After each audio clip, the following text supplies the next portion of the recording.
ప్రియమైన సహోదరి సహోదరులారా, ఈ రాత్రికాల సమయంలో ఈ ప్రాంతంలో ఉన్నటువంటి ప్రజలకు దేవుని యొక్క సత్యమును తెలియచేయాలని, నశించిపోతున్నటువంటి అనేకులను దేవుని వైపుకు నడిపించాలని మన ప్రియులు అశోక్ గారిని దేవుడు ప్రేమించి వారి ద్వారా స్థానిక సంఘములను ప్రేరేపించి ఒక దేవుని రాజ్య సువార్తను ప్రకటించేటువంటి కూడికలను ఏర్పాటు చేసిన విధానం బట్టి తండ్రి అయిన దేవునికి ప్రభువైన యేసుక్రీస్తు వారి ద్వారా కృతజ్ఞతాస్తుతులు స్తోత్రములు చెల్లిస్తూ మరి యొక్క మీటింగ్నకు ఆయా ప్రాంతాల నుండి చేరువచ్చి ఆటంకం అనేటువంటిది కలుగుచూ ఉన్నప్పటికీ కూడాను దేవుని మీద భారము పెట్టి కదలకుండా ఉన్నటువంటి మీ అందరికీ ప్రత్యేకమైన వందనములు తెలియజేస్తూ ఉన్నాము. ఈ యొక్క కూడికలో ప్రార్థనల ద్వారాను పాటల ద్వారాను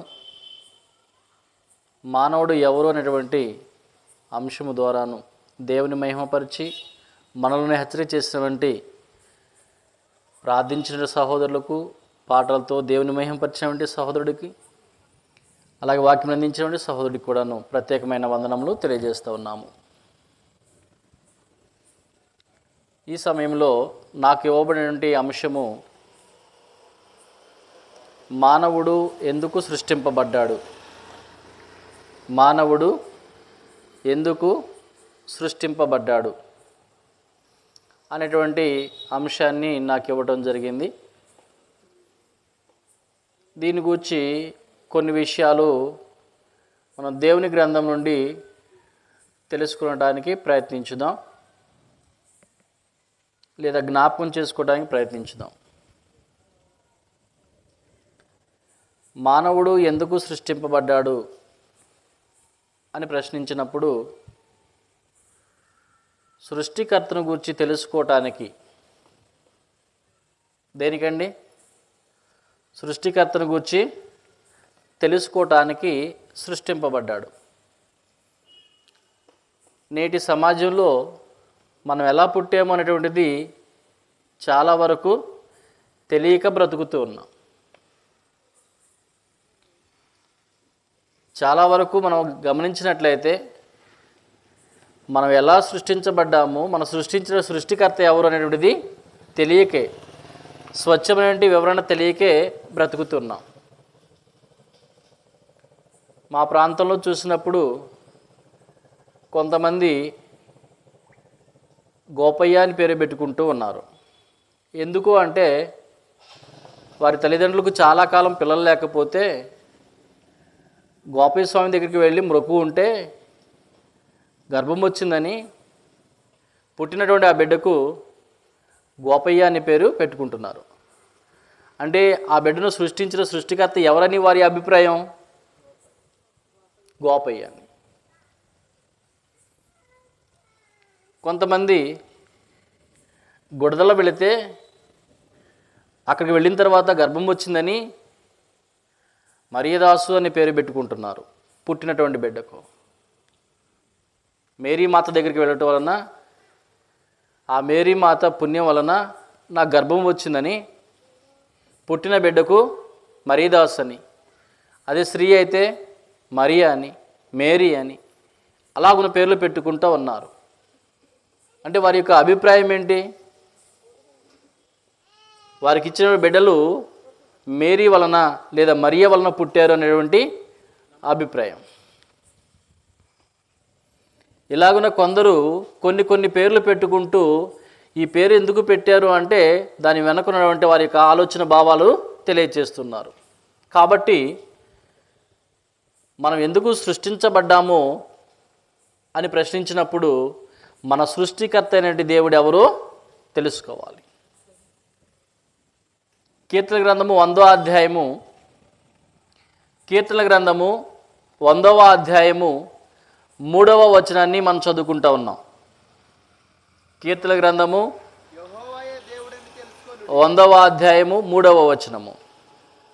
యెహోవాయే దేవుడని తెలుసుకునుడి, ఆయనే మనలను పుట్టించెను,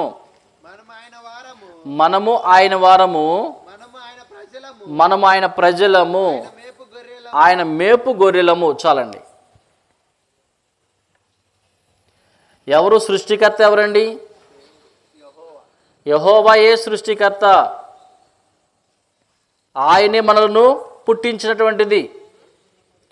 నేను అక్కడికి వెళితేనో ఇక్కడికి వెళితేనో ఎక్కడికో వెళితేనో ఎవరికో మొక్కుకుంటేనో ఎవరి ద్వారానో జన్మించేటువంటి ప్రజలము మాత్రము కాదు. ఆయనే సర్వలోకాన్ని కూడా సృష్టించినటువంటి సృష్టికర్త. యెషయా గ్రంథము 54వ అధ్యాయము 5వ వచనం కూడా మనం చదువుతూ ఉన్నప్పుడు, యెషయా గ్రంథము 54వ అధ్యాయము 5వ వచనాన్ని మనం చదువుతూ ఉన్నప్పుడు, నిన్ను సృష్టించిన వాడు నీకు భర్త అయి ఉన్నాడు, సైన్యములకు అధిపతి అని యెహోవా అని ఆయనకు పేరు. చాలండి. మన సృష్టించిన సృష్టికర్త ఎవరు అనేటువంటి విషయాన్ని మనం స్పష్టంగా తెలుసుకోవలసిన అవసరత ఉంది. నిన్ను సృష్టించిన వాడు నీకు భర్త అయి ఉన్నాడు, సైన్యములకు అధిపతి అగు యెహోవా అని ఆయనకు పేరు.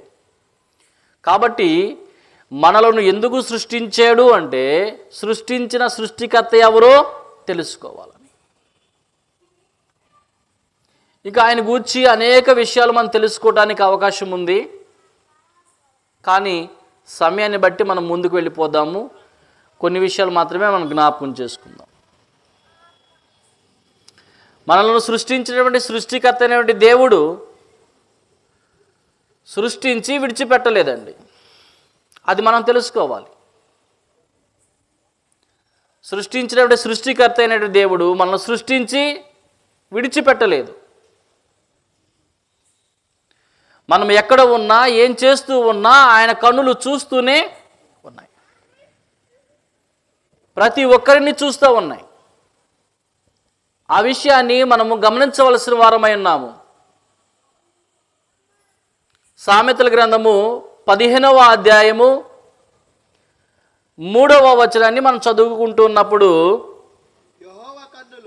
సామెతల గ్రంథము 15వ అధ్యాయము 3వ వచనము, యెహోవా కన్నులు ప్రతి స్థలము మీద ఉండును, చెడ్డవారిని మంచివారిని అవి చూచుచుండును.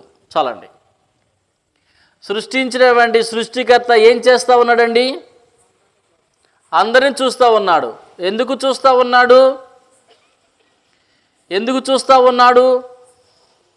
ఆయనకి వేరే పనేమీ లేదా? లేదా అండి? మన పిల్లలు ఎక్కడ ఉన్నా ఏం చేస్తున్నారో అని ఆలోచన చేస్తూ ఉంటాం. ఎందుకు ఆలోచన చేస్తూ ఉంటాం?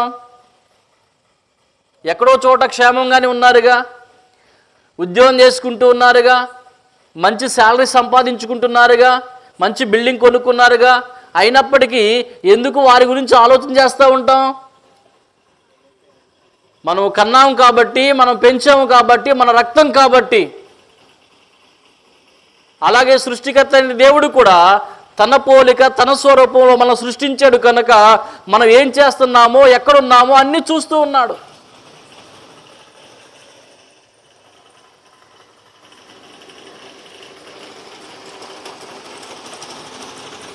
ఈ క్రమంలో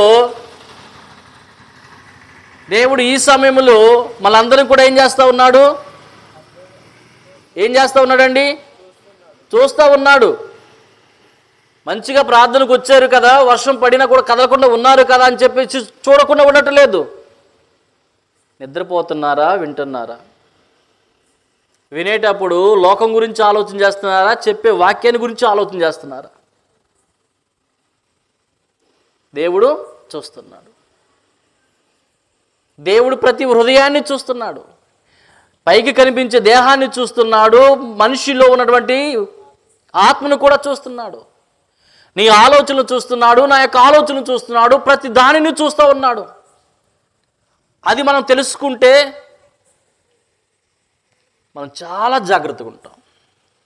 ఎక్కడ ఉన్నా, ఏ స్థలములో ఉన్నా, ఏ సమాజంలో ఉన్నా, ఏ సందర్భంలో ఉన్నా చాలా జాగ్రత్తగా ఉండటానికి అవకాశం ఉంటుంది.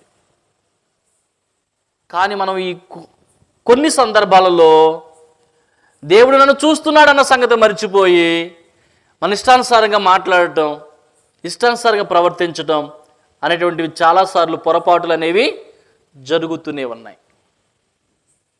కాబట్టి పిల్లారా, మనం ఎందుకు సృష్టించబడ్డాము అంటే మనం సృష్టించిన సృష్టికర్త ఎవరో తెలుసుకోవటానికి, సృష్టించిన దేవుడు ఏం చేస్తున్నాడో తెలుసుకోవటానికి, ఏం చేయబోతున్నాడో తెలుసుకోవటానికి సృష్టించబడ్డాడు. ఏం చేయబోతున్నాడు ఆయన? సృష్టించిన సృష్టికర్త ఏం చేయబోతున్నాడు? సృష్టించి విడిచిపెట్టలేదు, చూస్తూ ఉన్నాడు. చనిపోయేంత వరకు చూస్తూ ఉన్నాడు. చనిపోయేంత వరకు మనకు అన్ని విధాలా సహాయపడుతూనే ఉన్నాడు. పౌలు గారు మాట్లాడుతూ అపోస్తుల కార్యము 14వ అధ్యాయము 17వ వచనంలో మనం చదువుతున్నప్పుడు, అపోస్తుల కార్యము 14వ అధ్యాయము 17వ వచనాన్ని మనం చూస్తూ ఉన్నప్పుడు, ఆయనను ఆయన ఆకాశము నుండి మీకు వర్షమును ఫలవంతములైన ఋతువులను దయచేయచ్చు, ఆహారము అనుగ్రహించుచు, ఉల్లాసముతో మీ హృదయములను నింపుచు, మేలు చేయుట చేత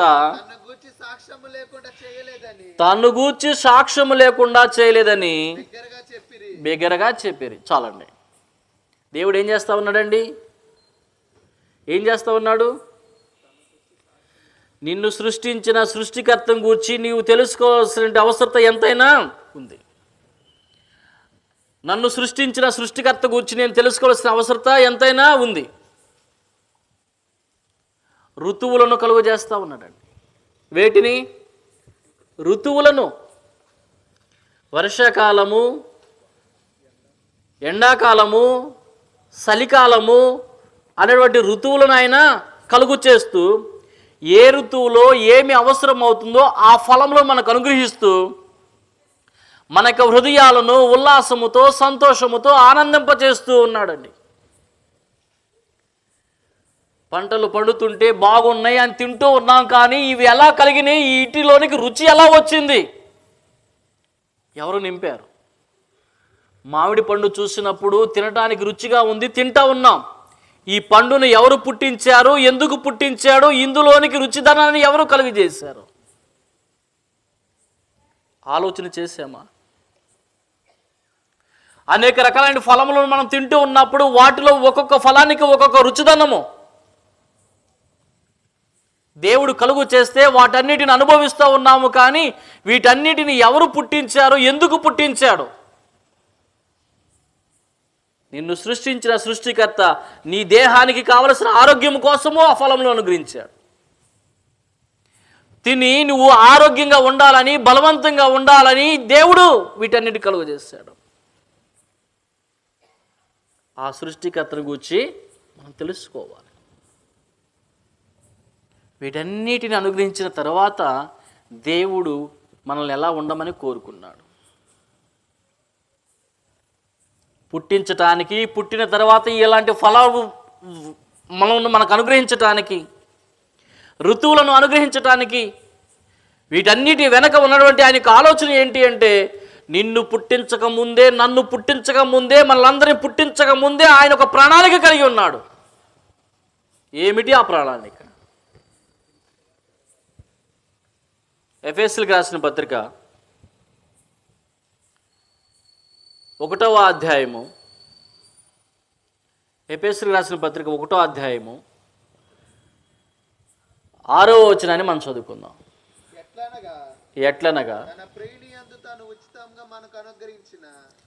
చదవండి. తన కృపా మహిమకు కీర్తి కలుగునట్లు తన చిత్త ప్రకారమైన దయా సంకల్పము చొప్పున యేసుక్రీస్తు ద్వారా తనకు కుమారులుగా స్వీకరించుటకై మనల్ని ముందుగా తన కోసం నిర్ణయించుకొని మనము తన ఎదుట పరిశుద్ధమును నిర్దోషములై ఉండవలెనని జగత్తు పునాది వేయబడక మునిపే ప్రేమ చేత ఆయన క్రీస్తులో మనల్ని ఏర్పరచుకొనెను. చాలండి. మన గూర్చి ఆయన ఒక ప్రణాళిక కలిగి ఉన్నాడు. ఎప్పుడు అంటే జగత్తు పునాది వేయబడక మునుపే. అంటే నేను పుట్టినప్పుడా, నేను పుట్టక మునుపా?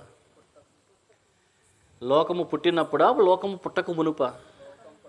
లోకము పుట్టక మునుపే లోకాన్ని పుట్టించాలి, లోకములో మనుషులను పుట్టించాలి, మనుషులందరినీ కూడాను యేసుక్రీస్తు వారి ద్వారా రక్షణ కలిగించాలి, వారందరినీ పరిశుద్ధులుగా చూడాలి, పరిశుద్ధులైన వారిని పరలోకంలో నా ఎదుట నిలబెట్టుకోవాలి అనేటువంటి ఆలోచన ఎప్పుడు కలిగి ఉన్నాడు అంటే జగత్తు పునాది వేయబడక మునుపే. నీవు నేను మనమందరము కూడా దేవుని దృష్టిలో ఎప్పుడున్నామండి? భూమి మీదకి వచ్చిన తర్వాత తల్లి గర్భంలో ఉన్నప్పుడా, తల్లి గర్భంలో పడక ముందేనా? ఎప్పుడండి? తల్లి గర్భములో నీవు పిండముగా ఏర్పడక ముందే దేవుని యొక్క దృష్టిలో ఉన్నావు. అయితే నిన్ను నన్ను ఎలా చూడాలనుకున్నాడు ఆయన? క్రీస్తు లాంటి బిడ్డలు కావాలని అనుకున్నాడండి. క్రీస్తు లాంటి బిడ్డలు కావాలని అనుకున్నటువంటి దేవుడు ఏం చేస్తాడంటే క్రీస్తుని ఈ లోకానికి రక్త మాంసాలతో పంపించాడు. రక్త మాంసాలతో పంపించినటువంటి యేసుక్రీస్తు వారు ఈ లోకంలో ఉంటూ పరలోకంలో ఉన్న తండ్రి యొక్క చిత్తమేంటో మనకు తెలియజేశాడు. లోకంలో ఉండి ఎవరి గురించి తెలియజేశాడండి? తన గురించి చెప్పుకున్నాడా? తన గురించి అండి, తన గురించి కాదు. తండ్రి నేడు దేవుని గురించి, దేవుని యొక్క ఆలోచన ఏంటో మనకు తెలియజేసుకుంటూ వచ్చాడు. ఆయన అంటాడు, నేను ఈ లోకంలోనికి ఎందుకు వచ్చానంటే దేవుని రాజ్యమును గూర్చి ప్రకటించడానికే నేను వచ్చి ఉన్నాను అన్నాడు. దేని గురించి? దేవుని రాజ్యమును గూర్చి ప్రకటించడానికి వచ్చాను. తనెవరో, తన గురించి గొప్పతనం ఏంటో చెప్పడానికి రావటం లేదు ఆయన.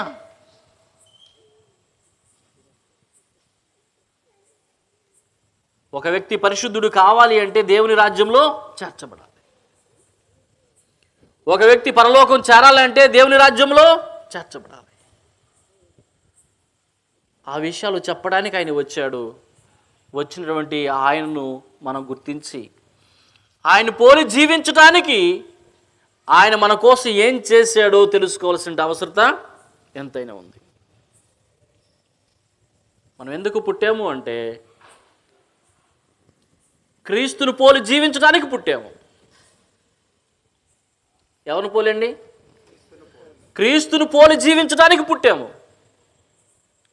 క్రీస్తును పోలి జీవించేటువంటి వారు ఎంతమంది ఉన్నారు? నేనున్నానా అని నన్ను నేను ప్రశ్నించుకోవాల్సిన అవసరం ఉంది. నీవున్నావా? నిన్ను నీవు ప్రశ్నించుకోవాల్సిన అవసరం ఉంది.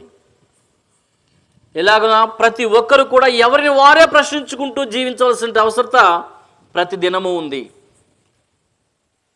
ప్రతి నిమిషము ఉంది. దేవుని యొక్క సంకల్పం ఏంటో ఆ వచనాల్లో మనకు తెలియజేశాడు. మనమందరము కూడాను ఆయన యొక్క మహిమను పొందుకోవాలని. ఏం పొందుకోవాలని? ఆయన యొక్క మహిమను పొందుకోవాలని. ఆయన మహిమను పొందుకోవాలంటే క్రీస్తు ద్వారా పొందుకోవడానికి అవకాశం ఉంది. క్రీస్తు ద్వారా ఆయన కుమారులు కావాలి. రెండవది, ఆయన కుమారులు అయిన తరువాత పరిశుద్ధులుగా ఉండాలి. మూడవది, నిర్దోషులుగా ఉండాలి. దేవుని యొక్క సంకల్పంలో మనమందరం కూడాను దేవుడు మనకు మహిమను అనుగ్రహిస్తూ ఉన్నాడన్న సంగతి గుర్తించాలి. బ్రదర్ ఇంతకు ముందు తెలియజేశాడు, మన యొక్క ఆత్మ, శరీరం ఉంటే ఆత్మ ఎంత గొప్పది అంటే స్వయాన దేవుని యొక్క పోలిక. ఒక ఎన్టీఆర్ గారి పోలిక కాదు, ఒక చిరంజీవి గారి పోలిక కాదు, ఇంకో ధనవంతుడి పోలిక కాదు, కానీ మన ఆత్మ స్వయాన దేవుని యొక్క పోలిక. ఆ యొక్క మహిమను దేవుడు మన అందరికీ అనుగ్రహించాడు. ఆ మహిమకు మనము కీర్తి తెచ్చేలా ప్రవర్తించాలి. ప్రవర్తించాలి అంటే ఒకటి, యేసుక్రీస్తు వారి ద్వారా దేవునికి కుమారులము కావాలి. 2, యేసుక్రీస్తును పోలి పరిశుద్ధులుగా జీవించాలి. 3, యేసుక్రీస్తు వారిని పోలి ఏ నింద లేనటువంటి నిర్దోషులుగా జీవించాలి. ఇలాంటి జీవన విధానాన్ని మనం జీవించటానికి పుట్టాము. కాబట్టి అందులో కొన్ని విషయాలు మనం పరిశీలించుకొని నాకు ఇవ్వబడిన సమయాన్ని ముగించుకోవడానికి ప్రయత్నించుదాం. క్రీస్తులా దేవుని కుమారులు కావాలి. దానికోసము మనమందరం కూడాను వాక్యాన్ని వింటూ ఉన్నాం, బాప్తిస్మం తీసుకుంటూ ఉన్నాం. తీసుకున్న వారందరూ కూడాను పరిశుద్ధులుగా ఎన్నిక చేయబడ్డాం. ఎలా ఎన్నిక చేయబడ్డాం? పరిశుద్ధులుగా ఎన్నిక చేయబడ్డాం. ఎప్పుడు? బాప్తిస్మము పొందుకున్నప్పుడు, బాప్తిస్మం తీసుకున్నప్పుడు పరిశుద్ధులుగా ఎన్నిక చేయబడ్డాం. అయితే పరిశుద్ధతను చనిపోయేంత వరకు కాపాడుకోవాలి. ఎప్పటి వరకు అండి? ఎప్పటి వరకు? చనిపోయేంత వరకు పరిశుద్ధతను కాపాడుకోవాలి. బాప్తిస్మం పొందుకున్న తర్వాత పరిశుద్ధులం అయ్యాము, ఇంకంతే పరిశుద్ధులుగానే ఉంటామా అంటే గ్యారంటీ లేదు. లోకంలో అనేక సమస్యలు మనకు ఎదురవుతూ ఉంటాయి, అనేక సందర్భాలు ఎదురవుతూ ఉంటాయి.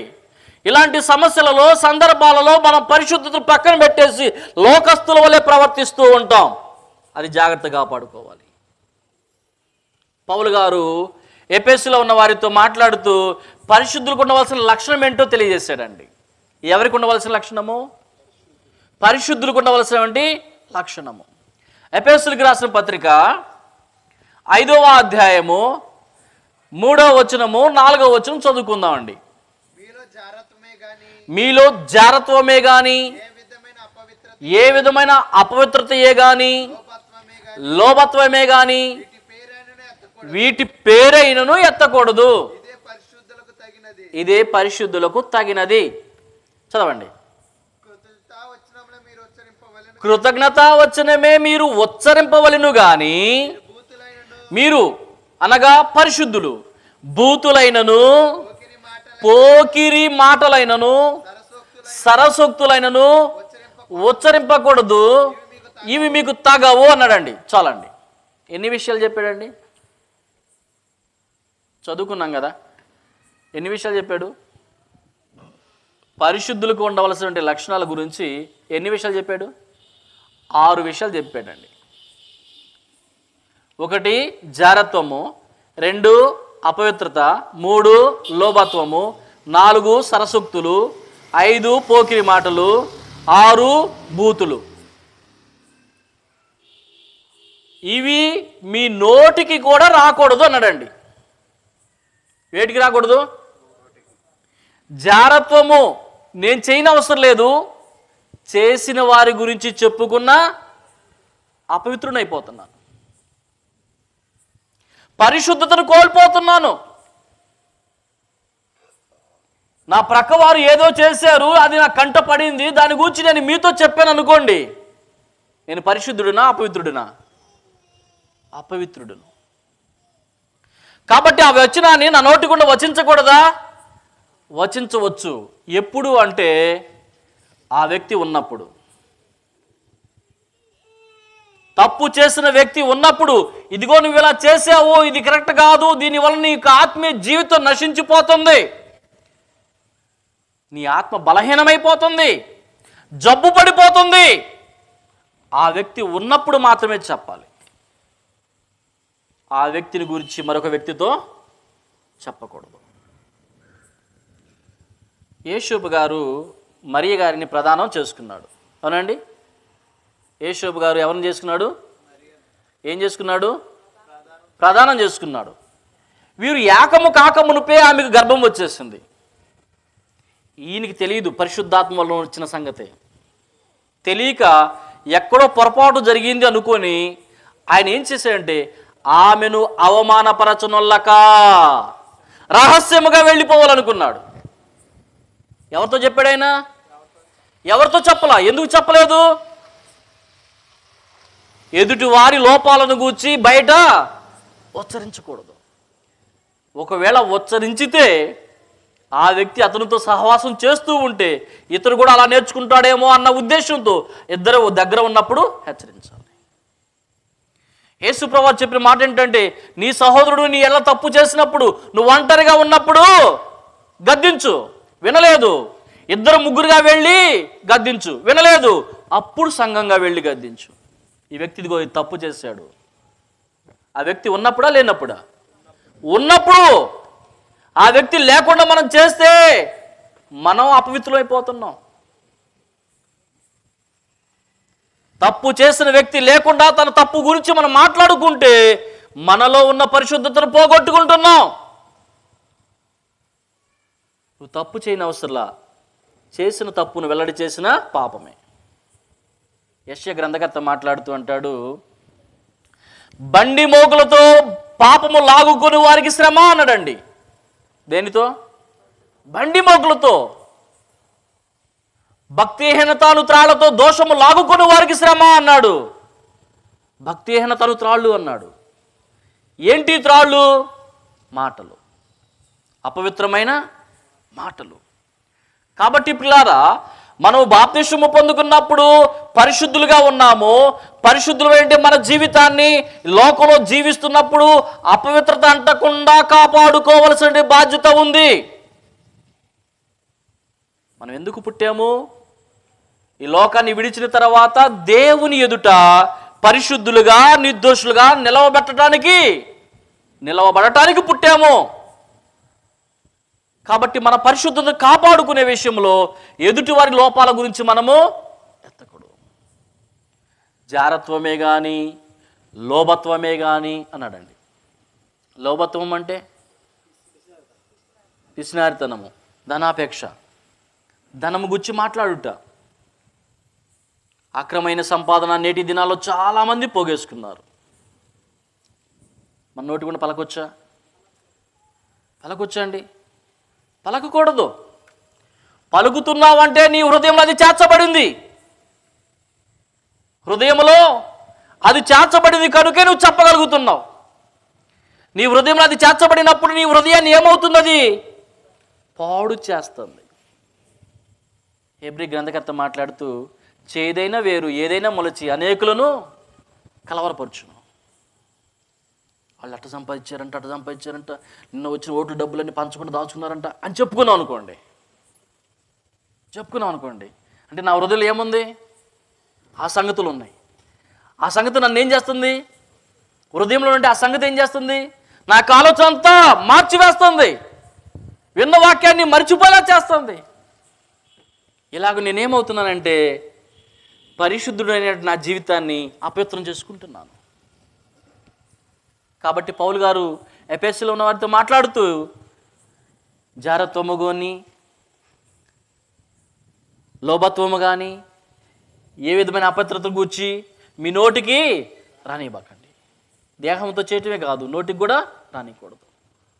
ఇది పరిశుద్ధులకు తగదు అని మాట్లాడాడు. సరసోక్తులైనను అన్నాడు. సరసోక్తులేంటి? సెటైర్లు. సరదాగా మాట్లాడుకుంటూ ఉంటాం. ఎదుటి వారిని హేళన చేసి మనం నవ్వుకుంటాం. ఎదుటి వారిని అవమానపరిచేలా, ఎదుటివారి మనసు నొప్పించేలా ఎప్పుడూ మాట్లాడకూడదు. ఒకవేళ ఆ వ్యక్తి నీ యొద్దకు వచ్చి సహాయమే కోరినా సరే, కృతజ్ఞత వచనమే ఉచ్చరించు.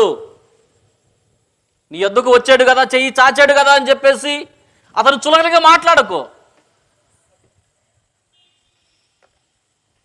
ఒకవేళ మాట్లాడితే పరిశుద్ధతను పోగొట్టుకుంటున్నాం. అందుకని హెబ్రీ గ్రంథకర్త అన్నాడు, సులువుగా చిక్కులు పెట్టు పాపం అన్నాడండి. ఎలాగా? ఏ పెద్ద కష్టపడిన అవసరం లేదు. పాపం మన మీద తెచ్చుకోవడానికి మనం ఎక్కడికి వెళ్ళనవసరం లేదు. కదలకుండా కూర్చొని చెడు ఆలోచన చేసినా పాపం వచ్చేసింది. మన కుటుంబంలో కూర్చొని ఇతరుల గురించి చెడుగా మాట్లాడుకున్నా పాపం వచ్చేస్తుంది. ఎదురు వారిని తక్కువ చేసి మాట్లాడినా పాపం వచ్చేస్తుంది. అందుకని అన్నాడు, సులువుగా చిక్కులు పెట్టు పాపము అన్నాడండి. కాబట్టి చాలా జాగ్రత్తగా జీవించాలి మనం. ఎందుకు? మనం పుట్టిందెందుకు? చచ్చిపోయిన తర్వాత దేవుని ఎదుట పరిశుద్ధులుగా నిలబడటానికి పుట్టాం, అందుకు సృష్టించబడ్డాం. కాబట్టి బ్రతికినంత వరకు ఏం కాపాడుకోవాలి? పరిశుద్ధతను కాపాడుకోవాలి. కాబట్టి పోకిరి మాటలు, సరసూక్తులు మాట్లాడకూడదు, పోకిరి మాటలు మాట్లాడకూడదు. పోకిరి మాటలు అంటే జీవపు డంబముతో కూడిన మాటలు. నేను గొప్ప, నేను ఇలా కష్టపడ్డాను, ఇలా సంపాదించాను అని చెప్పకూడదండి. మరేం చెప్పాలి? దేవుని కృప వలన నేను ఇది సాధించాను. దావీదు గారు ఏం మాట్లాడుతున్నాడు? దేవా, నీవు నాకు ఇచ్చిన దానిలో నేను నీకు కొంత ఇచ్చుచున్నాను. కొన్ని మణుగుల, వేల మణుగుల బంగారాన్ని ఇచ్చేసి, ఎంత? 1000 మణుగుల బంగారాన్ని, 6000 మణుగుల బంగారాన్ని దేవాలయం కట్టడానికి ఇచ్చాడండి. ఇచ్చి ఆయన అంటాడు, దేవా, నీవు నాకు ఇచ్చిన దానిలో కొంత నేను నీకు ఇచ్చుచున్నాను, నేను సంపాదించిన దాంట్లో నీకు ఇస్తున్నాను అంటలేదండి ఆయన. కాబట్టి నేను ఇస్తేనే ఈ మీటింగ్ అంతా జరిగింది అనేటువంటి ఆలోచన మనలో ఎవరికి కూడా రాకూడదు. నేను లేకపోతే అశోక్ గారు నిలబడేవాడే కాదు అనే మాట రాకూడదు. ఒకవేళ మొదట్లో నీవే పరిచయం ఉండవచ్చు, వారి యొక్క అవసరాల్లో నీవే సహాయపడి ఉండవచ్చు. నేను లేకపోతే అశోక్ గారికి ఆనాడు దిక్కు లేదు, ఆ మాట రాకూడదండి. దేవుడు నాకు ఇచ్చిన సామర్థ్యంలో నుండి నేను సహోదరుడికి సహాయపడ్డాను, అంతేగాని నేను అనే మాట రాకూడదు. అది పోకిరి మాట అండి. ఏ మాట? పోకిరి మాట అండి. అది నన్ను గూర్చి నేను గొప్పగా చెప్పుకున్నా, నిన్ను గూర్చి నువ్వు గొప్పగా చెప్పుకున్నా, అది పోకిరి మాట అవుతుంది. కాబట్టి పోకిరి స్వభావాన్ని మనలోనికి రానియకూడదు. ఒకవేళ వచ్చిందంటే మనం ఏం పోగొట్టుకుంటాం? పరిశుద్ధతను పోగొట్టుకుంటామండి. మనం పుట్టిందెందుకు? చచ్చిపోయిన తర్వాత దేవుని ఎదుట పరిశుద్ధులుగా నిలవబడటానికి పుట్టాం. అది దేవుని యొక్క అనాది సంకల్పం. కాబట్టి పిల్లారా, చాలా వరకు బాప్తిస్మం పొందుకునే వారు ఉండవచ్చు. మన పరిశుద్ధత జీవితాన్ని ఎలాగునా కాపాడుకుంటూ ముందు కొనసాగుతూ ఉండవలసిన అవసరత ఉంది. అలాగనే మనం చూస్తున్నప్పుడు పరిశుద్ధతను గురించి మరొక వచనాన్ని మనం చూసి ముగించుకోవడానికి ప్రయత్నించుదాం. పేతురు రాసిన మొదటి పత్రిక 3వ అధ్యాయము 5వ వచనము. పేతురు రాసిన మొదటి పత్రిక 3వ అధ్యాయము 5వ వచనం అండి. చదవండి. అటువలే పూర్వము దేవుని ఆశ్రయించిన పరిశుద్ధ స్త్రీలను తమ స్వపురుషులకు లోబడి ఉండుట చేత తమను తాము అలంకరించుకొనిరి. చాలండి. పరిశుద్ధ స్త్రీల యొక్క లక్షణాన్ని గురించి తెలియజేస్తూ ఉన్నాడు. ఇంతకుముందు మనం చెప్పినటువంటి విషయాలు స్త్రీలకు పురుషులకు ఇద్దరికి సంబంధించినటువంటివి. ఇప్పుడు ప్రత్యేకంగా స్త్రీల గురించి మాట్లాడుతున్నాడు. పరిశుద్ధ స్త్రీలను గురించి మాట్లాడుతూ శారా గురించి మాట్లాడుతున్నాడు. శారా తన యొక్క జీవితంలో తన భర్తకు లోబడి పట్టణాన్ని విడిచి వచ్చిందండి. ఏం విడిచి? పట్టణాన్ని. ఊరు కాదది, అంటే మన పల్లెటూరు కాదది, ఒక పట్టణము. పట్టణం అనేటువంటి ఆ ప్రదేశంలో ఉన్నటువంటి సౌకర్యాలు మనకు తెలుసు. ప్రతి దానికి కూడా అనుకూలమైనటువంటి పరిస్థితులు అక్కడ ఉంటాయి. అలాంటి అనుకూలమైన పరిస్థితులను విడిచిపెట్టి భర్త మాటకు లోబడి అనుకూలత లేని ప్రదేశంలోనికి ప్రయాణం కొనసాగించింది. అది పరిశుద్ధత అన్నాడు. అంతేకాదు, ఆ వచనాలు ఇంకా మనం క్రింద చదువుతున్నప్పుడు మనకు ఎదురైన పదం ఏంటంటే నా యజమానుడా అని పిలిచిందండి. ఎవరండి? శారా. ఎవరిని? అబ్రాహామును. 90 సంవత్సరాల వరకు పిల్లలు లేకపోయినా సరే లోబడుటలో కానీ గౌరవించుటలో కానీ ఆమెలో ఏమాత్రం మార్పు అనేది లేదు. 90 సంవత్సరాల వరకు గర్భఫలాలు లేకపోయినా సరే నిన్ను నమ్ముకొని నీ మాట విని నేను ఆ పట్టణాన్ని వదులుకొని ఆ సుఖమైన అనుకూలమైన పరిస్థితులను వదులుకొని నీ వెంట వచ్చి ఈ డేరాలలో నివాసం చేస్తా ఉన్నాను. ఆ అబీమెలెకు రమ్మంటే వెళ్ళిపోవాల్సిన పరిస్థితి వచ్చింది, అవమానం పొందుకోవాల్సిన పరిస్థితి వచ్చింది.